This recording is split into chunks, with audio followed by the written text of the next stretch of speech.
হর্ষ, তুমি ওকে বলে দাও আমি ওকে টাকা দেব, ও যত টাকা চাইবে আমার কাছে। বাবা তুমি বুঝতে পারছো না আমার কথাটা। আমাকে ক্ষমা করবেন স্যার, আমি এখানে ভিক্ষে চাইতে আসিনি। সম্মানের সাথে পরিশ্রম করে যাতে কাজ করতে পারি, শান্তিতে বাঁচতে পারি, সেই আশায় এসেছি এখানে।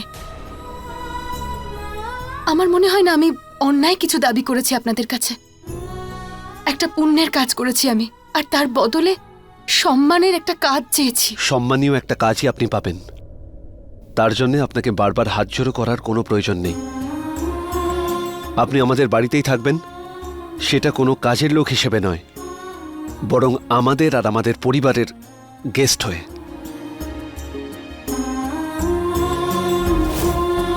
আপনার মনটা সত্যি খুব ভালো, হর্ষ।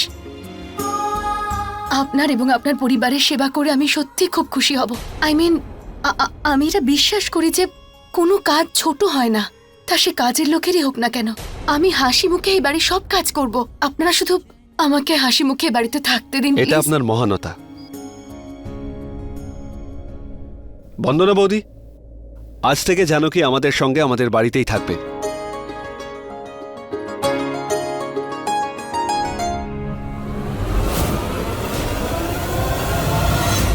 তুমি ওর থাকার জন্য গেস্ট রুমে ব্যবস্থা করতে পারবে? Janaki, welcome home. হর্ষ, আজ শুধু কাজের লোকেদের ঘর খালি আছে, সেই জন্য আজ ওকে ওখানেই থাকতে হবে। কাল আমরা অন্য ঘর ঠিক করে দেব। কোনো ব্যাপার না মা।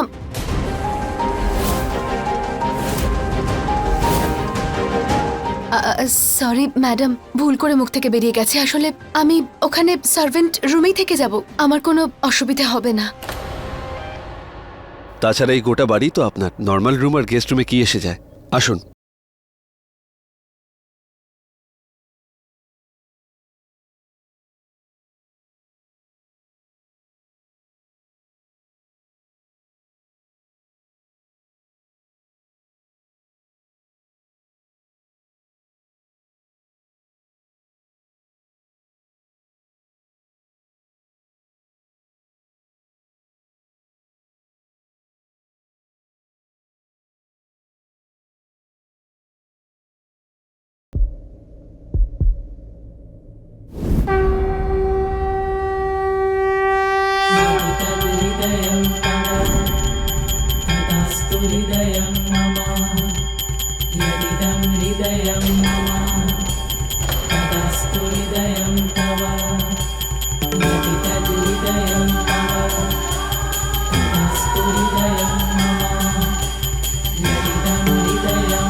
আমি জানি ভগবান যে তুমি এখানে আমাকে নিয়েই এসেছো হর্ষকে রক্ষা করার জন্য।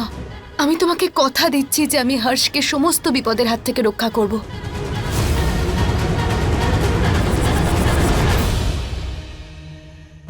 দেখুন দেখুন, আজকে আমার কোনো দোষ নেই। আমি তো হর্ষকে প্রসাদটা দিয়েছিলাম, কিন্তু ওই জানকী মাঝখানে চলে এলো, নইলে আপনার কাজ হয়ে যেত। রিল্যাক্স শ্বেতা, জানি আমি, কিন্তু আজকে যা কিছু হয়েছে না, খুব ভালো হয়েছে। মানে আমি বুঝলাম না। এবার দেখো তুমি কিভাবে আমি এক তীরে দুটো শিকার করি। কিন্তু কিন্তু কিভাবে? জানো কি, তো এটাই ভেবে এসেছে না যে ও হর্ষকে বাঁচাবে, কিন্তু আমরা হর্ষকে মারার শুভ কাজটা ওর হাত দিয়েই করাবো। তারপর না ও নিজে এখানে থাকতে পারবে, আর তো বাড়ির কেউ ওকে থাকতে দেবে না। ওয়াও, কি দারুণ প্ল্যান ভেবেছেন আপনি। জানকী, জানকী, জানকী, তুমি তুমি নিজে নিজের পায়ে কুড়ুলটা মেরেছ জানকী। তুমি নিজে এসে উপস্থিত হলে আমাদের সফল আর নিজের সর্বনাশ করতে।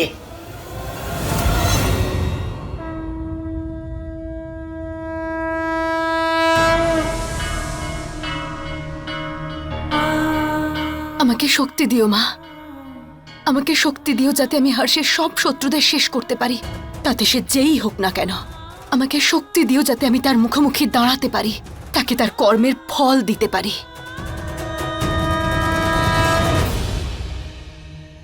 জানকী,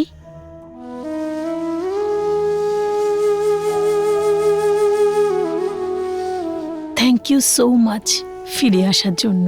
তুমি অনেক সাহসী। জানো কি তোমার শরীর কেমন আছে? তুমি তুমি দাঁড়িয়ে কেন আছো? আরে তুমি বসো বৌদি, এখানে।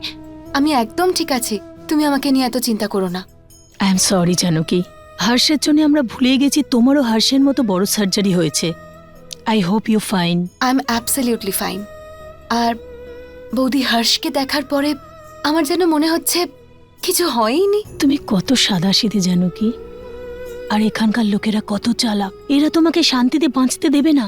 এইভাবে এই সার্ভেন্ট কোয়ার্টারে থাকা, বাড়ির বৌমা হয়ে একদম ভালো লাগছে না জানকী। কোনো ব্যাপার না বৌদি, এবার যখন আমি এখানে এসেছি তখন আমি এটা ভেবেই এসেছি যে অনেক বিপদ আসবে আমার জীবনে, তবে যতই সমস্যা আসুক আমি সব সহ্য করে নেব, শুধু হর্ষের জন্য। একদম ঠিক বলেছ জানকী। জানি না কেন মনে হচ্ছে হর্ষের এইভাবে সুস্থ হয়ে যাওয়াটা তাঁদের জন্য ভালো নয়, যারা হর্ষকে মারতে চাইছে। তবে আমি একটা কথা কিছুতেই বুঝতে পারছি না বৌদি, বাড়িতে এমন কে থাকতে পারে যে হর্ষের ক্ষতি করতে চাইছে? শ্বেতা নাকি অন্য কেউ? তোমাকে সত্যি বলবো বৌদি, আমি যে বাড়িতে বড় হয়েছি সেখানে মানুষের মন আর মুখ একদম একরকম, কিন্তু এখানে তো প্রত্যেকটা মানুষ নিজের মুখে একটা অন্য মুখোশ পরে ঘুরছে। একদম তুমি ঠিক বলেছ। কিন্তু যাই হোক, আমি তোমার সঙ্গে আছি, তোমার পাশে দাঁড়িয়ে থাকবো, আর আমরা দুজনে মিলে এই সিচুয়েশনের সামনাসামনি হব, বুদ্ধির সঙ্গে, সাহসের সঙ্গে। তুমি ভয় পেও না, শেখরও তোমার চিন্তা করছে। Servant quarter? রিয়েলি ঠাকুমা, বৌদিকে সার্ভেন্ট কোয়ার্টারে কি করে রাখতে পারো তোমরা? আরে বৌদি পরিবারের জন্য, হর্ষদার জন্য কি না করেছে এই দিন দেখার জন্য, যাতে চাকর বানিয়ে একটা কারাগারে এভাবে ফেলে রাখা হবে ওকে? না ঠাকুমা না, আমি এসব সহ্য করতে পারছি না। আমি যাচ্ছি, আমি গিয়ে ওকে ওই ঘর থেকে বাইরে বার করে আনছি। এক মিনিট শেখর, ঠাকুমা, বাবা তুই এসব কিচ্ছু করবি না, এখানে আয় আমার কাছে বস। আমি জানি বাবা যে তুই হর্ষ আর জানকীকে খুব ভালোবাসিস, কিন্তু আমাদের জন্য এখন এটাই ভালো যে জানকী এ বাড়িতে এসে গেছে। তুই একটি কথা মনে রাখ বাবা, একজন স্ত্রী তার স্বামীর জন্য দুনিয়ার সব অন্যায়ের সাথে লড়তে পারে। তাহলে ঠাকুমার চাকর কেন? আমরা আমাদের কোম্পানিতে ওকে কোনো জব দিতে পারতাম। জানকী এখানে কোনো পয়সা রোজগার বা চাকরি করতে আসেনি, ও এসেছে এখানে হর্ষর খেয়াল রাখতে, আর সেটা তো ও এই বাড়িতে থেকেই পারবে না, আর তাই জন্যই ও কাজের মেয়ে হতে রাজি হয়েছে। বাবা, আমাদের জানকীকে সাহায্য করতে হবে যাতে ও হর্ষকে মনে করাতে পারে ওই হর্ষের স্ত্রী। কিন্তু জানো কি, এই শ্বেতার কিছু ব্যবস্থা করতে হবে। এই মেয়েটাকে আমার একদম ঠিক মনে হচ্ছে না, ওর মাথায় না কিছু একটা চলছে। ও তো হর্ষকেও নিজের কন্ট্রোলে করে রেখেছে। বৌদি, আমরা কিচ্ছু করতে পারবো না। হর্ষ শ্বেতাকে ততটাই ভালোবাসে যতটা শ্বেতা হর্ষকে ভালোবাসে। এরকমটা কিচ্ছু নয়, তুমি যেটা আমি বলছো না বলছি সেটা। বৌদি, এটাই ঠিক। 5 বছর আগে থেকে হর্ষ ভালোবাসে শ্বেতাকে, তাই না? আর এই কথাটা আজও কিন্তু হর্ষ মনে রেখেছে। তাহলে ভাবো কত ভালোবাসে যে ও শ্বেতাকে ভুলতেই পারেনি। তার মানে এত সহজে শ্বেতাকে সরানো সম্ভব নয়। আর ঠিক আছে বৌদি, কিচ্ছু যায় আসে না যদি হর্ষ শ্বেতার সাথে ভালো থাকে তো। আর এমনিতেও বাবা আমাকে বলেইছিলেন যে আমি হর্ষে শুধুমাত্র কেয়ারটেকার। বাবা তো তোমাকে Wow! শুধু চাকরানি হয়ে মালিকের এত চিন্তা।